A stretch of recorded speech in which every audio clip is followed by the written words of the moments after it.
Hi, everyone. Welcome to another episode of Evolving Women. I'm Teresa Lysam, and my delightful guest co-host today is Jodie Hopkins. Hi, Jodie. Hello, Welcome, everyone. welcome. So Thank thrilled you. that you're here. Me too. We recently met in person, which was always a treat. I don't always get to meet my guests in person, but me and Jodie have had the pleasure of that. And this is called Evolving Women, this podcast. And every woman seems to have evolutional, I'm going to say, pivot points along their life's journey. And I always love to hear how they got to where they're at. So, why don't we start there and maybe you can share some of yours? All righty. I am from the Denver area, born and raised, been here, was here my whole life, and decided at age 50 that I had given my whole entire adult life to my teaching career, and I was fully vested in the retirement system, and it was time to go do something else. I had in mind to go, be a receptionist somewhere or just try something different. And the opportunity presented itself, and I ended up in Vienna, Austria, teaching at an international school, teaching English as a second language. Had kids in our school from 62 different countries. And so I had students that spoke every language you've ever heard of. And Hmm. uh, that was a pivot point for me in terms of I met kids that I didn't even know their countries existed or where they were, those I kinds of things. bet. And so to me, it was like, I want to go there because part of the plan was the kids would tell me about where they lived. Mm-hmm. And so I would go around and ask my teacher friends, okay, I want to go to Montenegro. And do you want to go with me? No, I've already been there. Or no, we're going there next year or whatever. So I've discovered, and there are quite a few single teachers, mostly single teachers in the international school system. And so it occurred to me finally that if I was going to travel and see the world, because it was cheaper and closer to see it from Vienna than from Denver, Mm-hmm. that I was going to have to probably go on my own. I had done some study abroad stuff by myself, but I was a chicken at heart. I was afraid of everything. And I finally came to the aha moment of if I don't get out and do some things on my own and not wait around Yeah. for somebody else, I'm going to end up sitting here in this chair the rest of my life. Mm-hmm. Mm-hmm. So called a friend who was living in Vienna, said, I just retired. I just turned in my paperwork. He said, what are you going to do now? I said, I have no idea. 2 weeks later, I was sitting in a Starbucks in Vienna interviewing for a job. And by the time the afternoon was over, I had a job and an apartment. Wow. So my my motto in life is when something happens that easy, you just go with it. Exactly. And Exactly. I was ready for anything. I knew I didn't want to sit home and knit after I retired at 50. That seemed ridiculous. I had great role models in terms of my parents were young acting and did a lot, traveled a lot. Um, but I decided it was time to move on and I never had my 20s. So I went into teaching and was the self-proclaimed Mother Teresa of teaching and gave it my all and didn't really have much of a life other than that. Mm. So when I moved to Vienna, I started traveling and took those first couple of trips on my own. Scared, yes. Stayed Oh. in the hotel or within a block or two of the hotel a lot of the Mhm. time. Um, because I listened to people who, interestingly enough, in further reflection, had never traveled. Oh, It's not safe to travel by yourself. Oh, that's a yeah. dangerous country. Oh, Yeah, I bet. Bet. somebody's going to steal all your money. What are you going to do? I Yes. mean, it just all of it. And then I looked Yep. and thought, wait a minute. Those people never travel. They haven't been to Disneyland for goodness. Where, why am I listening to them? And so I started out small enough, close enough to Vienna, and decided that I was then going to make some goals for myself. Okay, when I go to Istanbul, I want to see this and I want to try that and I want to eat this and Mm-hmm. whatever. So I would, and I love to research online or otherwise. So I did tons of research about each place I was going to go and what was going to be fun to do and what would be safe to do. And so um, started having little successes built on that. I had a plan because I was in Austria by myself. I had a car and I would wake up on Sunday mornings and put up a map of Austria and then close my eyes and do the circle. And wherever Wow. my finger landed, that's where I would drive for the day. Oh, neat. And I thought that's a good way to get myself started and get going and see things without too much risk. Uh-huh. Well, all of a sudden I started telling people at school what I was doing, and they were all like, "Well, how do you do that? How do you know how to do all that? You should write a book." Well, it hit me as funny because I remembered clear as day that Mrs. Jacobson, my first grade teacher, sat us down at the reading table the very first day and handed out these books. And she told us the title of the book. And I remember looking at the book and saying, "Yeah, but what are these other words on here?" And she said, "That's the name of the author, the person who wrote the book. And when you Hmm. write a book, you get your name on the cover." Cool. From that day forward, I was bound and determined I was going to write a book. What it was going to be about, I had no clue. But I decided that's what I was going to do. So all along, I was in Vienna 11 years. I would collect notes and thoughts, and I wrote in journals about my travels, thinking I was going to write a travel guide and say, Mm. go eat here and go see that, Yeah, yeah. whatever, thinking that would be the way to do it. And finally, about the end of my time, where it was time, I was turning a little over 60 and decided it was time to retire for real. And it was uh, it was one of those things where I woke up one morning and my mom, I remembered asking her earlier, "How did you know when it was time to retire?" And she said, "You'll Mhm. just know." And I remember waking up one morning in February in Austria, laying there looking out the window and having this moment. Mm-hmm. It's like, today's the day. I'm Wow. happy with where I'm at. I'm pleased with what I've done. I'm proud of the work I've done, but it's time. It's time to be me and not be Miss Hopkins and not be the teacher. Mm-hmm. It's time to be me. So I went in that very day, turned in my retirement paperwork, and decided to move back to the US and came back and been traveling ever since. Wow. A mutual friend of my mom and I knew a woman by the name of Amy Collette, who was a book coach and Mm-hmm. publisher.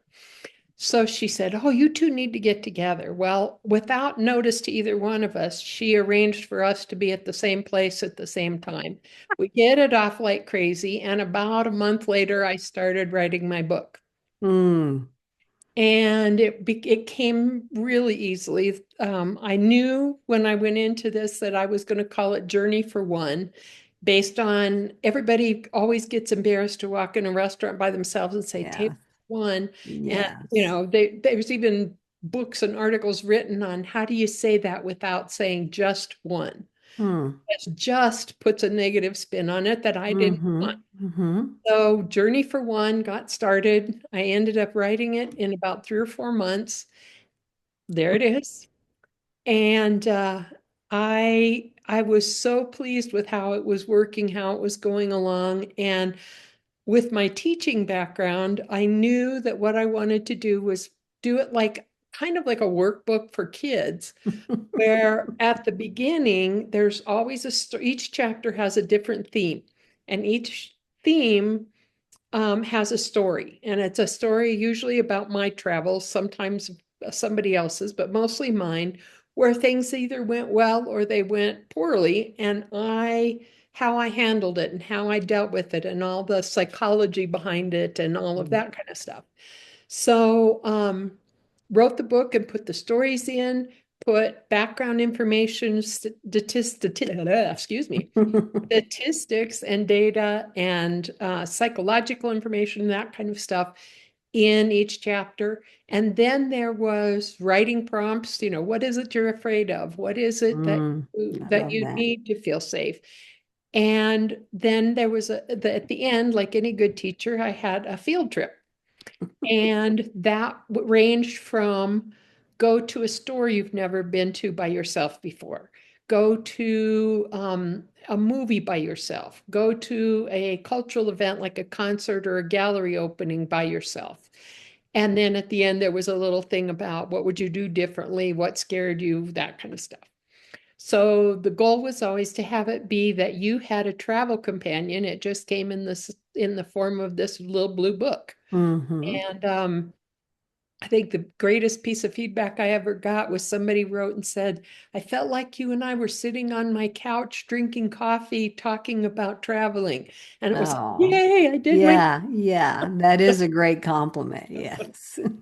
So yeah, and since then I've done speaking, I've done, travel conferences and things like that, done presentations, helped people. I do private kind of work where people say, I want to go to here, there, or anywhere, and how do I do that? And so I'm not travel agent, I don't get the tickets and all that, but Hmm. I help them organize what it is to do and how not to be afraid. And Mm, so love that. yeah, I so it's love, it's lo- been a beautiful journey. I love everything about your story. And once a teacher, always a teacher. So that's brilliant that it's like a workbook type of a thing with reflective pieces in it. And it's like you're encouraging them Mhm. from the sidelines or, the in between the pages of this book. And Right. so I love that, like you said, you're kind of like right along with them on the journey. Mhm. So that is just brilliant. I absolutely love that. And love that you went to retire the second time, like for real that time after Yeah. 60. I had a good role model. My mom retired 3 times and the last time was at 80. So Oh, that's brilliant. Oh my God. I love that. Like, I want to be like that when I grow up. yeah, yeah, exactly. But yeah, 50 is young. I retired at 55. That was like the minimum age in my district where I was. And that's so 55 was young, 50 was really young. Yep. Yep. So I know I it doesn't sound young to people that might be listening to That are this that 40, are, but yeah, but it's young, trust me. it is. It is. All And depends on your perspective. it's again, that's one of those, evolving kinds of things. I didn't just get there overnight. I didn't wake up at that point. I didn't wake up one day and say, okay, I'm done. Hmm. At that point, it was a decision based on the fact that I had a boss that was not doing good things for my mental health, and I decided Hmm. it was either retire or jail. And so I Oh, ooh, retiring. wow. So you took the non-gel route. Good for Exactly. you. Oh my gosh. So many things I want to unpack. So I'm going to go back through my notes here. 62 countries. So your students were from 62 countries that you didn't even know were countries, which is so funny. I'm glad you said that because it's like they're changing names all the time. You Mhm. know, I don't know how people keep up with it, but what an opportunity to have such an inflow and a global reach through your students. Mhm. And what they are so lucky and blessed to be able to have that experience as well as a young Sure, person, to be sure. in community with people from, other students from all over. Uh-huh. And I love that you had a map. Remember an old-fashioned map? I don't know if our viewers or listeners know what a map is, but yeah, that's how we got around back then. Yeah. We didn't have GPSs. But yeah, I love that you open up a map and just pick something. And there was always something there. I mean, it may have been just the cutest little convenience store I ever saw, but it was something new and different, and it got me out of my comfort zone a little bit, and it forced me into being curious and to Love to that. utilize that experience. I think one of my superpowers is my curiosity. There are those Mm. in my family who would tell you that's really called nosy, but I I I call it No, curiosity. it's curious. Yeah. I'll go with it with that as well. But I love that you decided if you're going to go, you're going to go on your own.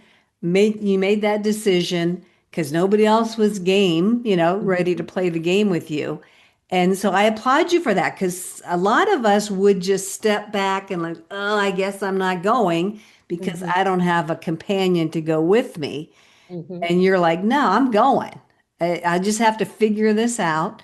Yeah. And I love that you started with baby steps, which is I mean, that's how I start a lot of things, just with baby steps and just kind of push your comfort zone out a little bit at a time. And then that allows you to gain confidence in yourself, trust yourself more, like you said, with those little successes. hmm And I think that was important in writing the book and in helping other people, because one of the subtitle of the book is Gaining the Courage and Skills to Travel Hmm. Solo. And the courage is a big piece. It's Yeah. one thing to Yeah. know how to buy a plane ticket, but it's something altogether different to get a plane ticket and then sit at the gate and everybody else is in pairs and you're sitting there by Hmm. yourself and they want to move you to the middle seat and you're like, no, I won't do that.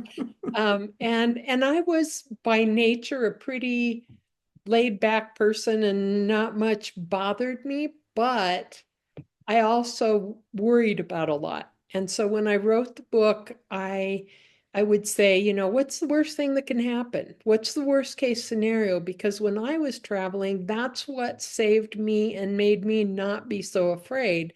Was I would say, okay, what if I get to the hotel or get to the airport and the hotel hasn't sent the shuttle to pick me up? Hmm. Well, okay, if I'm sitting in Denver and I'm thinking about what I'm going to do in Chicago, then I'm planning ahead and I don't show up unarmed or, with no strategy. So Hmm. I would say, well, I could take a cab, I Hmm. could call the hotel, I could, and I would come up with Hmm. different scenarios. Now, when I wrote the book said, ooh, that sounds like a trauma response to me. And I said, Hmm. call it what you will. It saved me having a Yeah. trauma response Yeah. down the road because I felt more empowered. I felt Hmm. more at ease because I knew I could handle it. And it was a Mm. lot is about the self-talk Oh, when for you're doing sure. this stuff on your own. I don't care whether it's going to a yoga class alone or traveling to Yes. China by yourself. A Yes. lot of it has to do with the self-talk and not getting Hmm. yourself wrapped up into, oh, this is going to be awful. I'm not going to know what to do. I don't speak the language. Right. So again, Yeah. that's one of the things that happens in the book is that you sit down and write down what do I have going for me that would make me be a successful traveler? Hmm. And I also think too, we have to look back in our life where we did have success and we did have to figure things out on our own. And we did have to, as a teacher, you had to figure things out on the fly. Exactly. That's what teachers do. They Uh-huh. figure things out, make do with whatever. Yep. Yeah, they got to be very creative. So just looking back at different areas, different times in your life where like, oh yeah, I did that. Because Mhm. sometimes we don't acknowledge those successes and those wins, at Well, and least to I ourselves. exactly. And I think that women of our generation and older were raised for the most part that, let some man lead you. Yeah. Let your Yeah. husband do it. Let this Yes. man tour guide, Mm-hmm. set the Mm-hmm. stage for you or whatever. And I think that I was at that age. I was a teenager when they started burning bras. So that was to talk about evolving. That was a Yeah. big thing for me too, to say, wait, I don't need to, my goal in life doesn't need to be to grow up and get married and have Mm-hmm. some male tell me what to do. And so Right. I knew that I could do things on my own and was lucky to have had that upbringing. But as I've gotten older and done this traveling thing and helped other people, I'm in an age now where there are people are getting divorced, ladies are losing their husbands, and to passing away from whatever, and all of a sudden there's grandkids to visit, and there's Mm-hmm. unfulfilled dreams to pursue, and Right. unless you go by yourself, you're gonna end up sitting in the graveyard going, hey, why didn't I do Yeah. that? Right, And I right. decided that was my thing. I was not gonna die with 100 regrets in my head. So, Well, that's a big motivator, I yeah, think. yep. That and I've heard that from people on their deathbed, we shall say, that that's one of their top things, like certain regrets. They Hmm. regret this, they regret that. Yep. Not their successes as such, but their regrets that Mhm. they wish they had done in the course of their life. Exactly. And So I yeah. think one of the most exciting things about doing all of this travel too is that I ended up in places I never dreamed I'd be. And there are still things I had on my bucket list when I went over to Vienna, which has now been almost 20 years ago, that still aren't done. But Mm. I've got 100 things that I did that I never dreamed I would do. And so I think it's taking the unexpected and taking those little detours that leads to the most fun. I always tell everybody if something doesn't go wrong or you don't end up getting lost, you lose 90% of the stories you tell when you get home. Yeah, So, yeah. Yeah, I have a friend who always says something about, and she wants it to end with a good story, like to be able to share the story in a exactly, positive way, of course. But exactly. yes, and I love that you mentioned the self-talk and the stories we tell ourselves, and we got to get beyond that. And I want to, and thank you for admitting that you were a chicken at heart and you still overcame that, or Uh-huh. you just worked through it. You just became friends with that chicken and Right. you did it anyway. Exactly. I became friends with, I like that. I might have to steal that. Please feel I think free. I think I became friends with the chicken and was like, what do I have to be afraid of? There's people are, I mean, and the more I traveled, the more I found out that people are Oh, incredibly kind. yes, I've yes. been in terrible situations in different places. Getting incredibly sick in one country and thinking, oh my God, I'm going to end up in some clinic with a dirt floor. Mm-hmm. And they ended up, oh, it's an American woman. We want to take good care of her. Mm. She's so nice. And they would take me to a Oh. special hospital, and I got the best doctor in town. And, it was just, it sounds cliche, but things turn out like you want them to. Mm-hmm. The way that you will them to be is in big part how they will turn out. And And what you're putting out there. I mean, you were nice, you were friendly, mm, if you were like grumpy and crabby and a complainer, they might not have treated you and, true or enough. helped you in the way that they did. So I think that's really important. But I love that you said everywhere you went, there was delightful, wonderful, generous people. I mean, I find that myself. Every place I go, I haven't been to the places you've been, but just everybody is just so sweet and so friendly, and they'll take care of you if they're given the chance. Oh, And absolutely. and I don't like when I hear people complaining about people in general. Like, Hmm. no, that's not been my experience. It is. That's the if you're seeing, yeah, yeah, there are jerks in the world. I'll give you Yes, that. there are. They exist, but they Yes, exist to make the rest of us look better. And so we, I love that. I was took a trip to Ireland once, and I want my goal was to drive on the wrong side of the road for the whole trip Uh-huh. week. Uh-huh. And I had read somewhere that you don't want to go down the Dingle Peninsula driving a car. You want to take a tour because you're so busy driving that you don't see Mm, anything. So yeah. I found a tour company. It was a small tour van, chatted because I was the only one that was by myself. I was in the front seat with the driver, chatted with him the whole way. And got time to eat lunch. We ate lunch, and he was telling me about his mother. And we called his mother because she'd never met an American and Oh, whatever. So we're talking to mom at lunchtime, and she said, well, where are you going next? And I happened to be going to the town where she lived. And she said, oh my goodness, would you please come and visit me? I'd like to have you to tea. And oh. okay, cup of tea, whatever. I didn't remember that tea for the people of the British Isles is Mm-hmm. dinner for the rest of us. Mm-hmm. And so I said, oh, of course, of course. So I went to this woman's house. Well, somehow she was delightful. She had the typical Irish little old lady house, the little doilies, and I mean, it was just a porcelain china. It was all lovely. But somehow in her head, she had it that her son was dating me. So she was, so she had pulled out the photo albums and I saw pictures of him. I never knew this man a day in my life before the tour, never have seen him or talked to him, Oh my gosh, but it that's a was hoot. delightful. I had the best time. And yeah, so I things, hope you let her down gently. I did, I did. Yeah. Oh wow. What a fun experience. Yeah. Yeah. And that's not anything you can plan. Right, right, You right. can't tell that to a travel agent. You can't Mm-hmm. put it into the computer and say, this is what I want to do. You have to be Right. open to the unexpected. Oh, I love that. Open to the unexpected. Whew. That needs to be on a t-shirt or something somewhere, or a Oh, bumper sticker or something. Because we get fearful and we get contracted as we become older, I've noticed. You know, people start to rein it in and do less things, and you're a beautiful inspiration where you've gone opposite that mhm, and you're still traveling, right?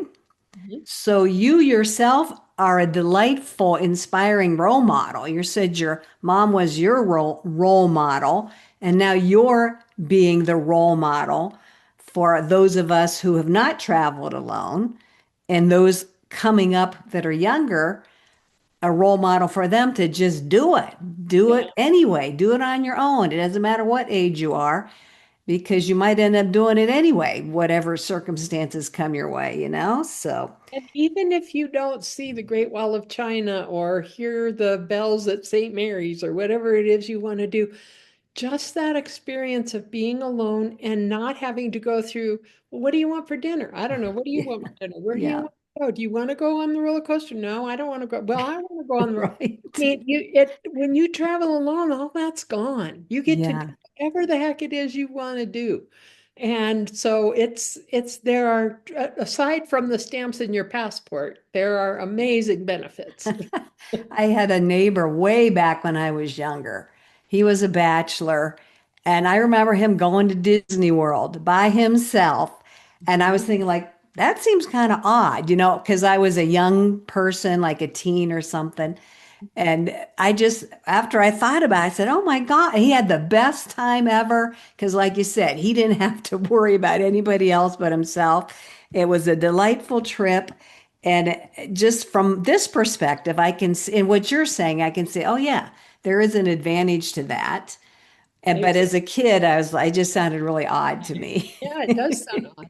And I have to tell this one little quick story because if this doesn't make you want to travel alone, I don't know what would. But I was still teaching in the US and I decided to take a trip. I wanted to go to Japan and go to Hiroshima and see Mm, what that was all about. yeah, yeah, So I wow. went to Hiroshima, and on the day that I went to they have a park they call it the Peace Park, and it's a little park that's on a little island in the middle of a river, and you have to walk over the Peace Bridge to get to this Okay. little island, and it's lots of flowers and architecture and statues and all kinds of things. But I start walking over there by myself over the bridge, and all of a sudden I hear this little child's voice say, "Hello, how are you?"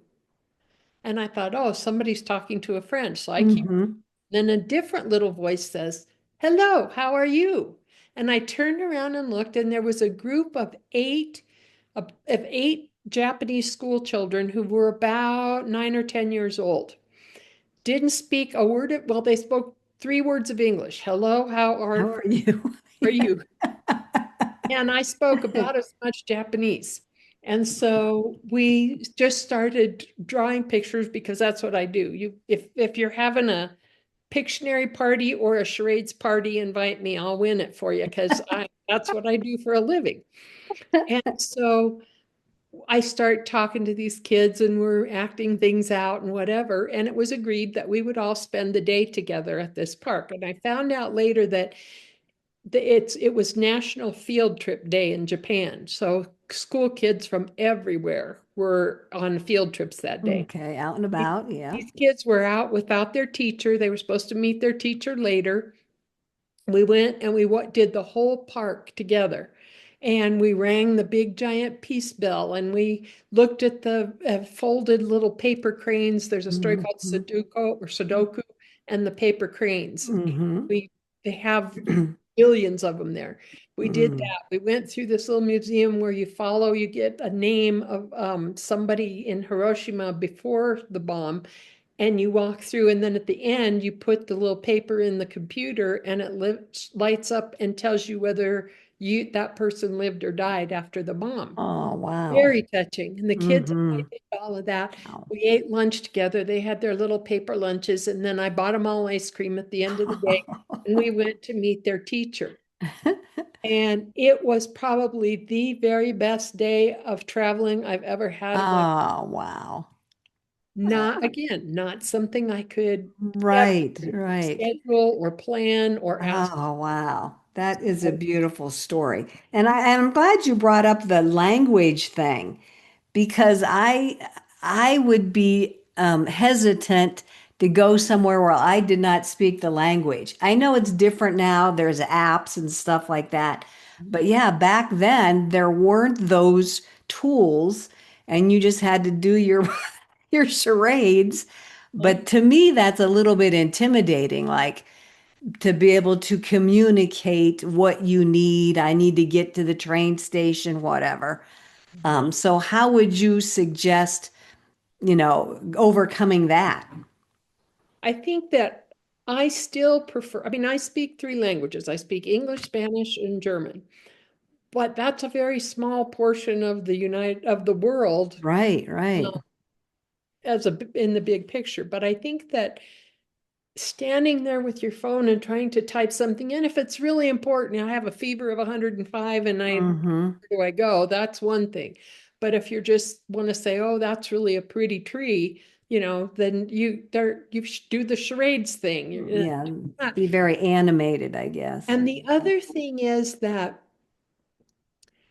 the English has been, while Chinese has the most people who speak it, and Mm-hmm. the, kind of the language for like the UN and some of those kinds of organizations, English is one that everybody knows, that every country recognizes as a language they're going to want to know someday because it'll help them in business, it'll help them Mm-hmm. if they can go to a school in the US.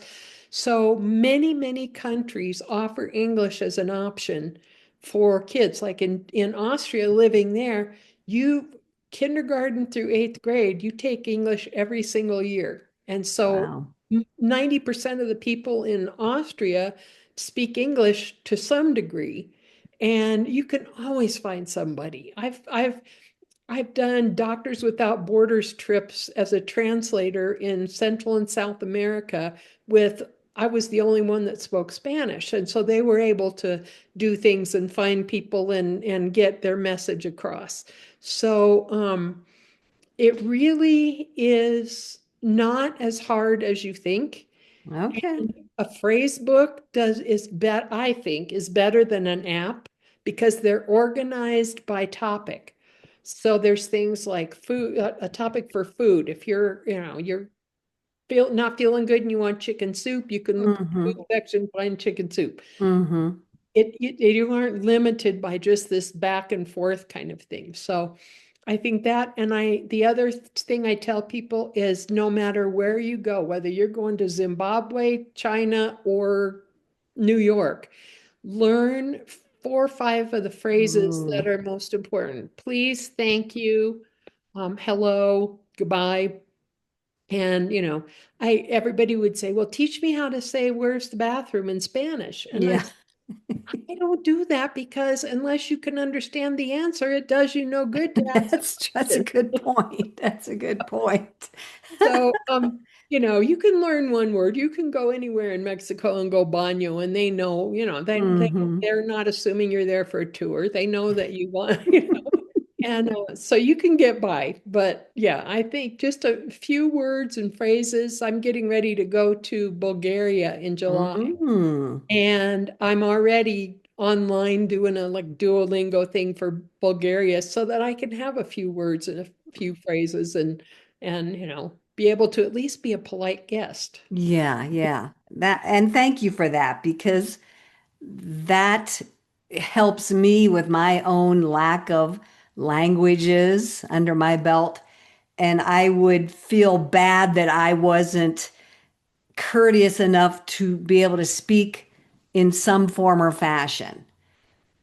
And I Yeah, don't want to come across as an arrogant American, blah, that type of a well, thing. we So do I anyway. appreciate, say that again. I said we do most of the time anyway. Come Well, across I'm sure we there. do, even though we don't open our mouths.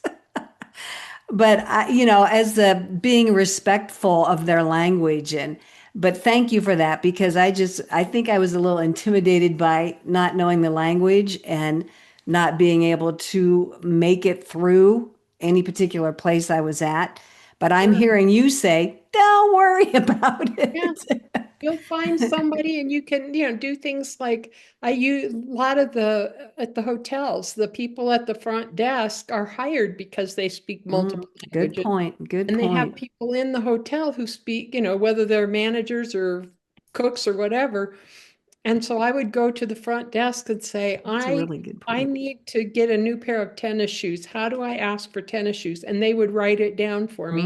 And then I'd Mm, just go to the store and hand the person the piece of paper, mm.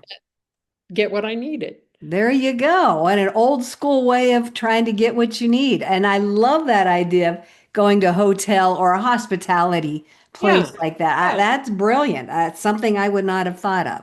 Museums are good So for that thank too, you for because that. they have Ooh, translators. So you can go in and, do you have someone here who speaks English or who speaks mm-hmm. whatever? So yeah. There you go. I love that. Thank you for teaching us that and me personally. And I do want to say, I know we have to wrap this up. This has been such a delightful conversation, but you really are an inspiration to me personally. I'm gonna try to follow your workbook. I did start it. I haven't gotten as far as I wanted to get, but just again, being the role model for those of us that are chicken, but we want to befriend the chicken and the baby steps, all of those are doable for sure for me, myself, and anybody listening.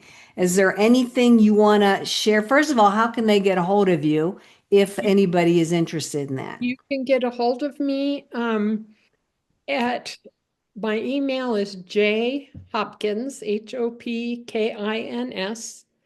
80011 at yahoo.com.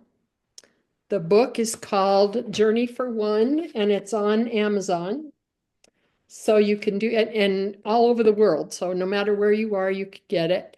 And yeah, I would love to hear from people. I always enjoy hearing stories or things that didn't work out so well or answering questions, those kinds of things. So I'd be delighted to hear from people. And I always say, when they went to the moon, they said every journey begins with a single step, and I say Yeah. it begins Yeah. with a single stumble.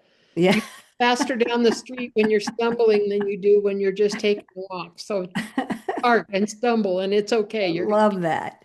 Take the first step, even if it's not perfect. Just exactly, take it.